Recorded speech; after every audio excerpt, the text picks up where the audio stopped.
المجلس القومي للأجور بيقرر زيادة الحد الأدنى للأجور.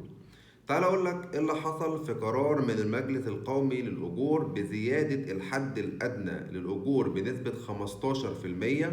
يعني بدل ما هو الحد الأدنى للأجور 6000 جنيه بقى 7000 جنيه. كمان قالوا إن العلاوة الدورية اللي هي الزيادة السنوية بتاعتك ما تقلش في السنة عن 250 جنيه كل شهر. يعني الزيادة السنوية تبقى 250 جنيه مش أقل من كده. وكمان أول مرة يحددوا أجرة العامل المؤقت. العامل المؤقت ده اللي هو بيشتغل بالساعة، وقالوا إن أجره في الساعة ما يقلش عن 28 جنيه. طبعا قرارات كويسة جدا جدا، ولكن ربنا يستر ما يحصلش تعويم فتلاقي القرار ده كأنه ملوش لازمة.